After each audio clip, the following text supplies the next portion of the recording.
Hello. Hello. Hi, Gabby. Hi, everybody. Oh, people are watching. That always surprises me. Hello.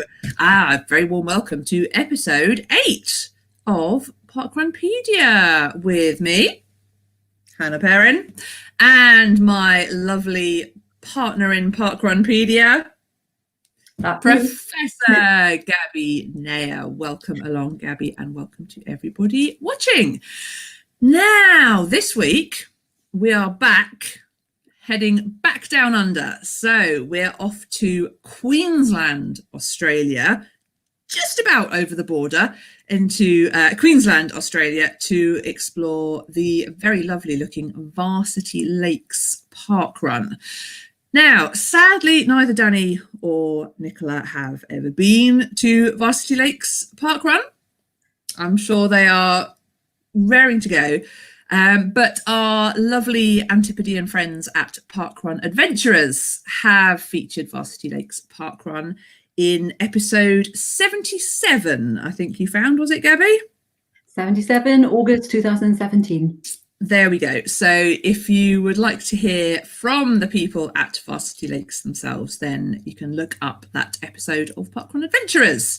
So let's have a look at where it is. So we are in Australia, obviously, and we are way over on the east coast, that little green dot there. Well, let's do our usual zoom in. So let's get our bearings. So you can see the territory borders pop up there. So just over the border into Queensland there, you can see Brisbane, and just south of Brisbane comes into view. There we go. Gold Coast town, and there we go, the suburb, I suppose, of Varsity Lakes. Now you can see why there's a lot of water about, and see when we picked this last week, Gabby, because it's called Varsity Lakes, I imagined it would be on a university campus, but it's the actual place is called Varsity Lakes. So tell me about it. Really, really interesting place. I think first thing we actually need to say is, like, really unusually with kind of like Australia is we've got a parkrun hotspot. Oh. There's like 9 parkruns within 20 miles of Varsity Lakes. I mean, even the Australians in Varsity Lakes actually can do tourism because, I mean, usually, as we've learned, the distances are slightly more formidable than what we're actually dealing with. Absolutely. I mean, 20 miles. Radius of 20 miles and 9 parkruns, including main beach. I mean, this is just like amazing. That's pretty cool. I mean, like you, I was also thinking Varsity Lakes. I was immediately thinking Wednesday afternoon university kind of varsity matches. But no, Varsity Lakes is the name given to this particular settlement, which has a really interesting history, actually. To begin with, the lakes are actually not natural lakes. A couple of them are man-made. Oh, there's one called Lake Orr, which is important. Oh, yeah, you can see that on that there. Yeah, and there's another one called Lake Azzurra, and they're man-made lakes. So it's kind of been landscaped and sort of like crafted to be even more beautiful than it actually is as a kind of placement. So it's quite an astonishing place, actually. And what really kind of initially sort of took me aback a bit, a Renaissance art historian. I mean, I consider anything sort of post 1800 a bit modern. And this place, like Varsity Lakes, was established in 1999. That's amazing. It's brilliant. It's brand shiny and new. I mean, the paint hasn't even flaked off yet. And I mean, really kind of interesting place because it's kind of a property development conglomerate bought up various kind of stretches of land and landscaped and developed this kind of place, which has become known as Varsity Lakes. And again, it's quite relevant for the parkrun because in the Parkrun Adventurers episode 77, August 2007, when both Mel and Scotty are there, one runs, one volunteers, They actually talk to the event director, and what the event director is at absolute pains to emphasize again and again is the family friendliness of Varsity Lakes parkrun. So it's flat, it's beautifully scenic. They say, I think 3 times in the broadcast, how buggy friendly it actually is. And then you look at the demographics for Varsity Lakes, because it's a new development. It of course attracts young families. So their kind of key demographics is precisely what they're kind of like describing in the past episode. Young families, buggies, sporty mums and dads hurtling themselves down the lake. So it's got a very particular flavour, actually. Oh, that's interesting. That sort of reflects the local area, I suppose. Yeah. Well, we'll have a look at some pictures of the actual course in a sec, but let's just have a look at this route, because it's quite an unusual one. It's a T shape, which is a bit of an odd one. So they start on like the south side of the lake, over the bridge, then down the sort of left-hand side arm of the T, up to the right-hand arm of the T, and then back down to the middle and back over the lake again, which sounds brilliant. I think that sounds... Water, it looks stunning, doesn't it? Yeah. The sort of the number of lakes and the amount of water that's around, it looks like Venice. It's just, imagine just sort of hopping into a gondola and away you go. But let's just have a quick look at some pictures from the course. So I didn't realise until Gaby told me that it was a brand shiny new place. So look how brand shiny new this place looks. Oh, look, isn't it pretty? And flat, so definitely flat. And definitely flat, because it's this boardwalk that you can see along the edge there that makes up most of the route. So dead flat, so very buggy friendly, although there doesn't seem to be a barrier along the edge of the boardwalk. So a little bit careful. But let's just have a look. There we go. I always like to find a picture with a parkrun dog in it. So there we go. Lovely parkrun dog, and you can see obviously each sort of arm of the T is going to be an out and back bit, but there's bags of room by the looks of it. And they're passing each other as well. So the high five putting is very high, which is always a sign of a nice course, isn't it? Do like a good high five input. And there we go. There's a view. So this is taken from the other side of the lake, and you can just about see the little people jogging along the other side of the lake there, just about. And then I found one more picture of the familiar milling about at either the start or the finish. I imagine that's probably the finish, because the lady in grey there looks a little bit sweaty.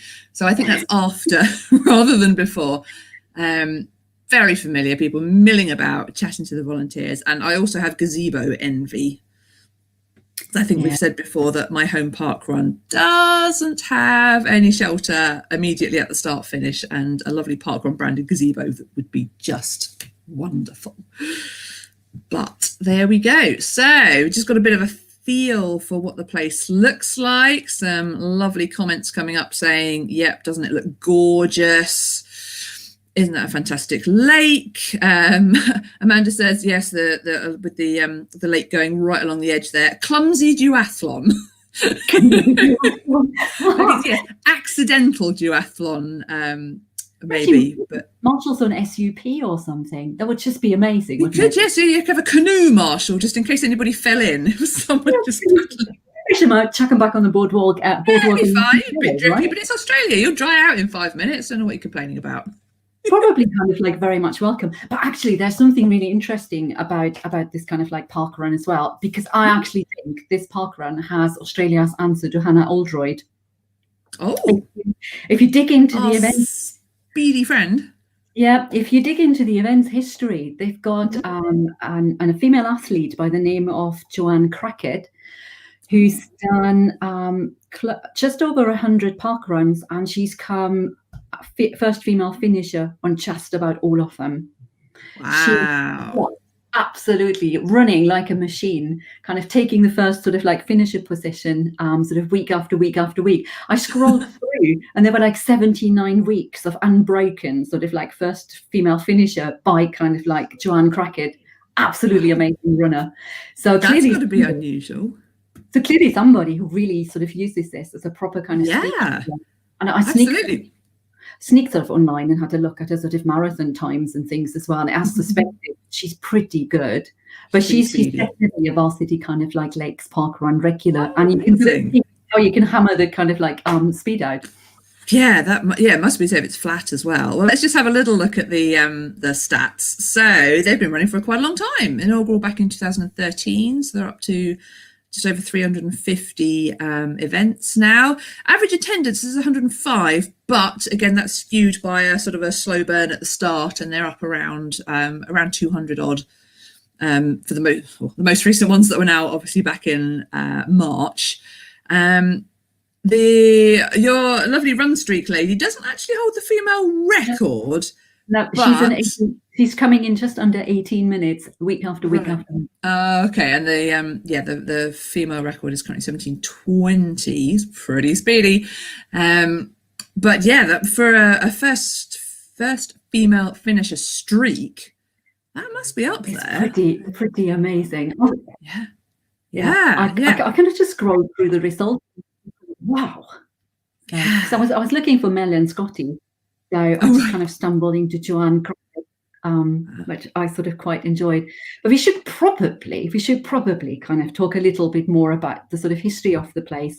Let's do that. You talked about the lakes. Mm-hmm. They're quite important because originally what we're dealing with is swampland, and the whole kind of like area was like swampland until in 1873 a man who goes by the name of Thomas Blackett Stevens came along, and he started swamp drainage specifically in order to encourage sort of dairy farming. And he's quite interesting actually, because Varsity Lakes belongs to the city of Gold Coast. And I mean, Australian naming conventions are really, really interesting, but actually quite confusing. And this city of Gold Coast kind of mashes together quite a number of suburbs. And Varsity Lakes was originally known as Stevens, and then Stevens had Andrews and Robina mashed into it as well. And then Varsity Lakes got added, and then it becomes City of Gold. I mean, who knows what's actually sort of like going on. But what is interesting about these names is, so Stevens is obviously a surname. So Blackett Stevens. Andrews is a surname as well. And Robina is a surname as well. So all the early parts, the more historical parts of the city of Gold Coast, which Varsity Lakes is a big sort of part of, were named after historical figures, and the majority of them people, they were actually English. So obviously Australians now have stopped naming their new places after English explorers. So Varsity Lakes has become a kind of place. But originally just going, right, this is Stevens Dairy Farm. Let's call this place Stevens. Remember Emerald, with the Emerald kind of like places as well? So I thought that was actually quite interesting. But we've got so much English history going on in the place. So Thomas Blackett Stevens, who becomes the kind of like mayor of Brisbane, is originally from Rochdale. Hang on. Yorkshire? Oh yeah. See, Hannah Oldroyd, Yorkshire. Got to be a Yorkshire connection in there somewhere. There's another one, because we're going to talk later about a man called Richard Dantry, who comes from Bedford, another parkrun connection. And then, of course, James Cook. We're also going to talk about him. Where's James Cook from? Martin in Yorkshire. No way. So Australia should really be called New Yorkshire. New Yorkshire. Never mind sort of like calling it New Holland in the 17th century, or Australis in the 18th century. It's New Yorkshire. I think that's what we're kind of like talking about there as well. Start the campaign. I think we should kind of like immediately sort of like looking at this. But it's quite sort of fascinating to think about the history of this area has actually developed. And because Varsity Lakes is so new, I think the only thing I sort of thought I could really do was just pull the history much further back, and don't just look at Varsity Lakes, but look at the whole kind of like exploration of Australia in a little bit sort of detail. And I mean, you know where that takes us. there's only one place to go. We need a map. We need a map. Yay, we need a map. Let's look at the map. Look at this. Isn't that New Holland? So obviously, I mean, we just had to go not just to any old map, but to the daddy of maps of Australia, because this is James Cook's map, which was drawn up in 1770. And it's just really interesting if you actually look at the map, because the first kind of known contact Europeans had with Australia is in the 17th century, early 17th century. In 1606, a Dutch explorer actually landed in Australia, but he was on the west coast. And the Dutch and then the kind of like Spanish, they kind of like zoomed up and down the coast a bit, and Australia became known as New Holland, and particularly because of the association with the Dutch. But they kind of stuck to the west coast. I mean, nobody went through the middle. They weren't crazy enough. But then it gets interesting, because in 1768, James Cook from Yorkshire sets off on an exploration in two parts. So part one, which was the kind of PR, which everybody in London knew all about, was he needed to go to Tahiti on the HMS Endeavour to observe the passing of a sort of comet, actually the passing of Venus in front of the sun.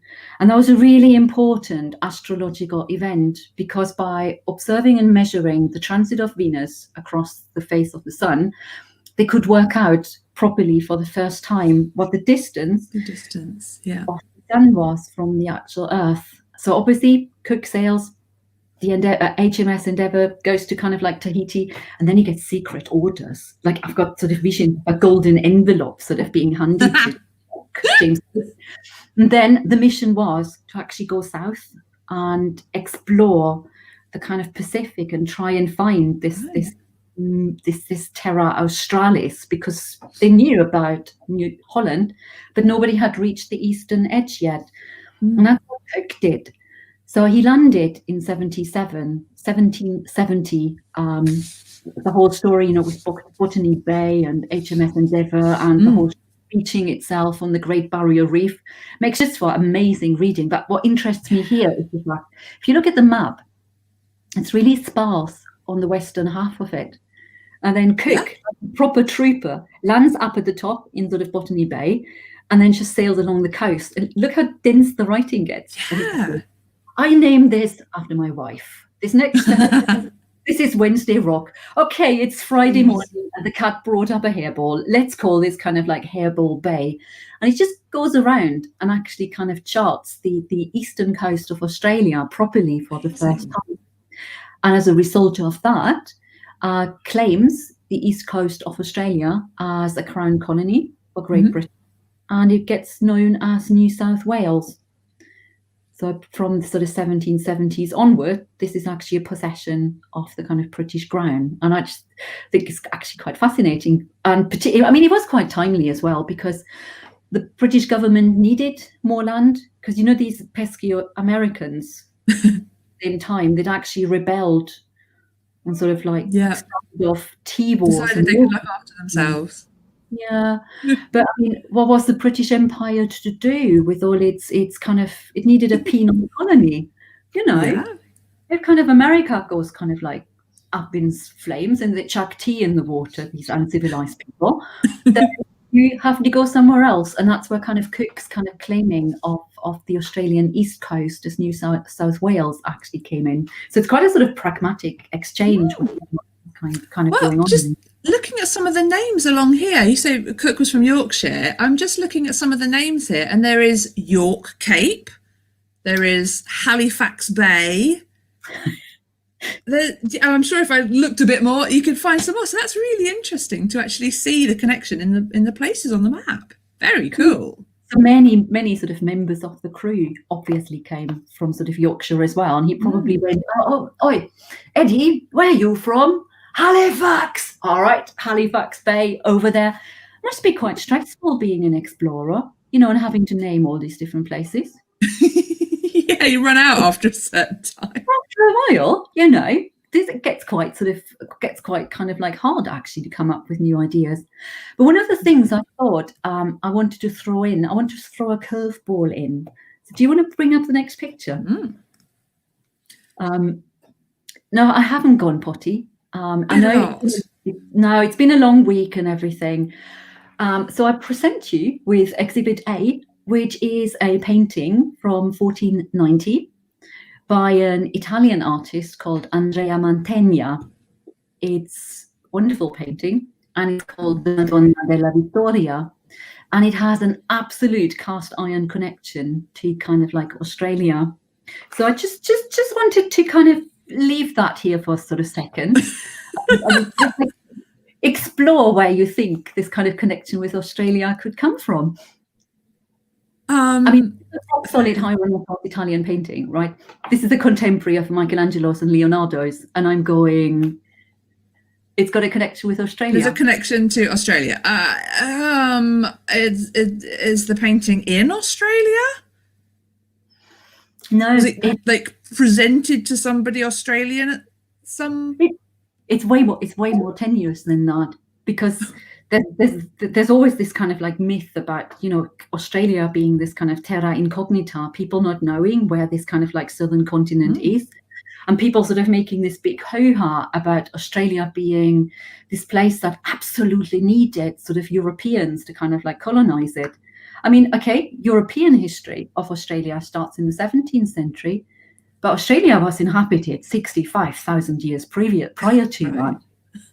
And all these kinds of like people swimming around the Pacific in canoes, you know, all these Polynesians and Melanesian sort of like peoples, they obviously traded with Australia. And one of Australia's great objects that was traded was its birds. Oh. So the birds in the painting, which are in the top half, and they're sort of sitting in the niches, and you can barely see the shape of the birds. Oh, there they are. They're Australian birds. They're sulfur crested cockatoos. They are indigenous, specifically the one on the left-hand side, which is sort of sitting with its shiny white chest and the sort of a yellow flame on the head. As a sulfur crested cockatoo, it's an Australian bird. And here the painter, Andrea Mantegna, has been able to paint one from life.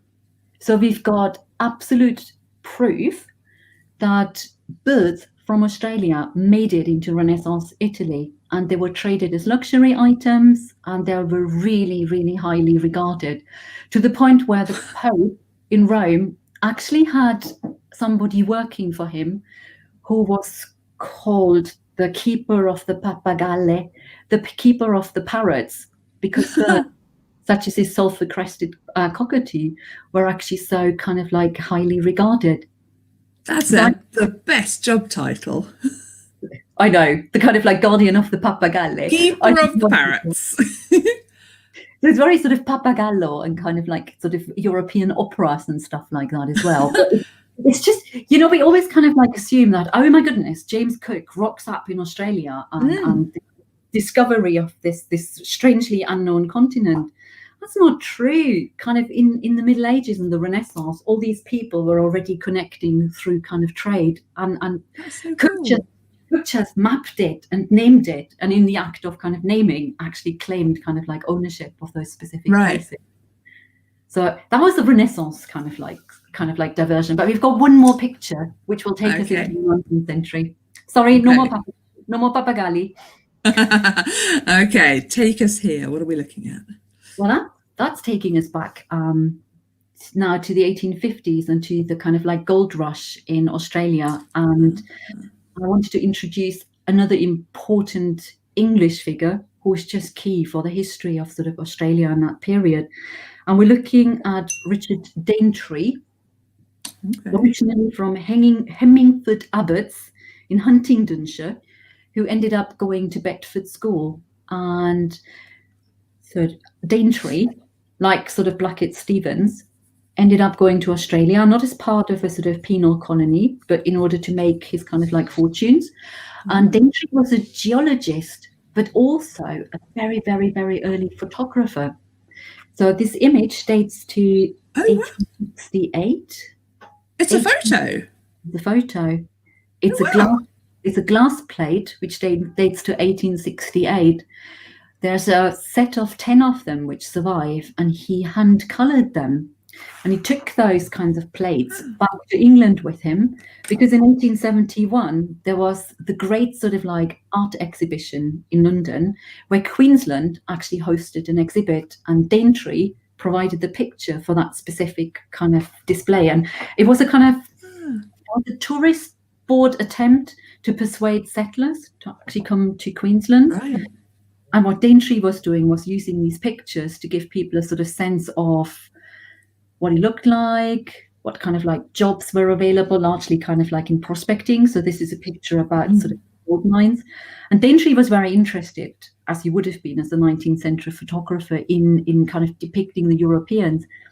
But all the Aboriginal people are obviously lurking around the picture as well. So you get a sense of the kind of diversity of the people living sort of in Queensland in the 19th century, what it looked like, what kind of like living there actually looked like. And that was Dantry's job, actually sort of acting as an agent really for sort of like Queensland. And these 10 plates are just such a rare survival that gives an insight into what this place actually looked like. So I mean, not a very long European history, but really interesting one. And because he was there as a photographer, we've actually got a visual record. That's so cool.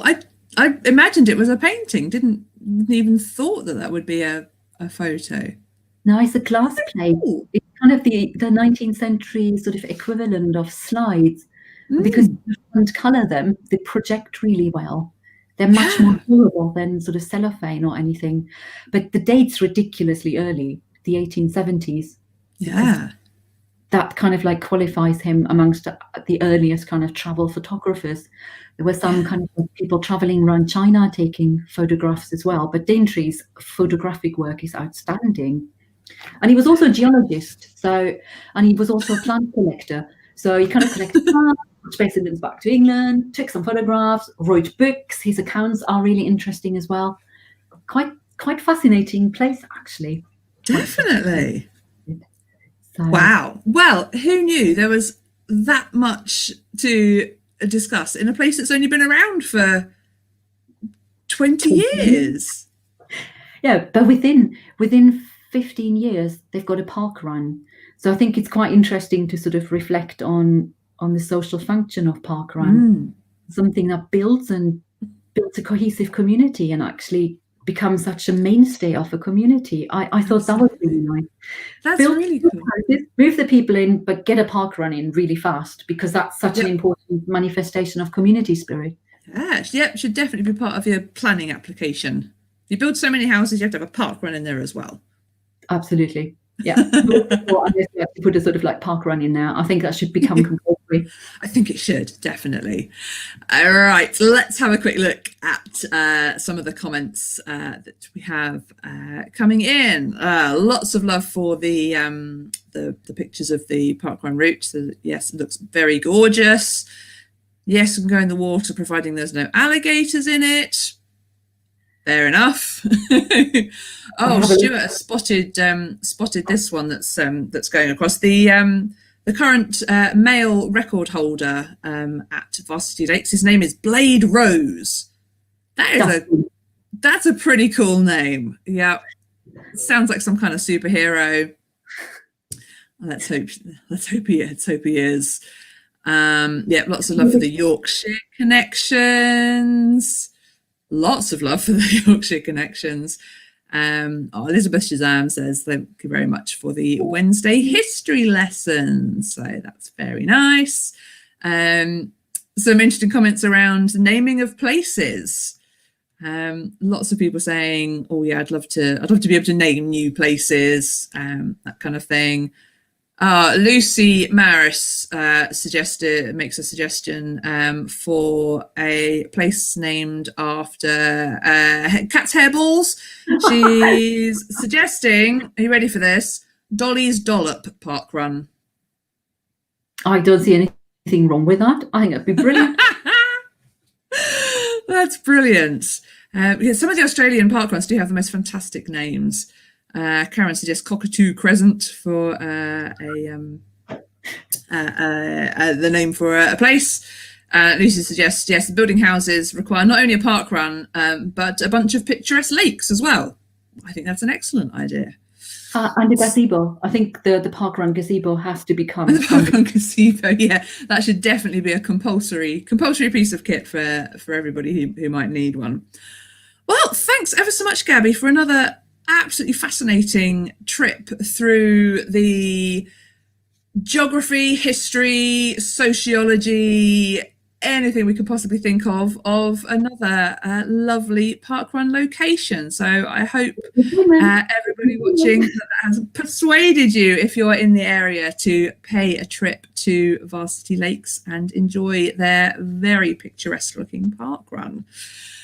If you want to follow Varsity Lakes, they don't yet have a Twitter feed, but they do have a Facebook page, which has been pretty active while Parkrun has been on hiatus. So I'm sure they would love to engage if you'd like to pop on over there. Right. End of the episode. So the last thing we have to do is to pick where we're going next week. So last week was a viewer's choice, so I think, Gaby, I'll give you the choice this week. Would you like a home or an away? Do you want to be a UK or an overseas? I mean, we still can't parkrun, so I just want to do more vicarious traveling. So can we go away? We can go away, yeah. Okay, so let's... No quarantine. We can go anywhere. We can. Okay, so here we have the list. I don't know how well you can see it if I just scroll through all the overseas parkruns list. Goodness knows how many there are. I haven't actually counted. And we're just going to press the big red button that says random choice. Oh, Karen suggests a Polish one next week. That would be appropriate, wouldn't it? But it's utterly random. We have no influence at all. So let's press the button. You ready? Here we go. Oh, Sweden. I'm not even going to attempt to pronounce that. I will ask a pronunciation correspondent. I haven't the Swedish Vexian?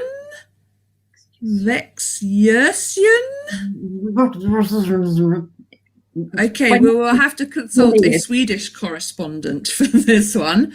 Oh, excellent. But another new country. So, Sweden next week. Never been. Always wanted to go. Never been. So no, I've never been. And by this time next week, we will have learned how to pronounce our next location. Okay, so join us again next week. We'd love to have you with us. 7:00 next Wednesday evening, which will be our trip to possibly Vexian Parkrun and possibly somewhere entirely different because I don't know how to say it. Either way, we'd love to have you with us. So do join us then. We will see you then. Okay. Good night, everybody.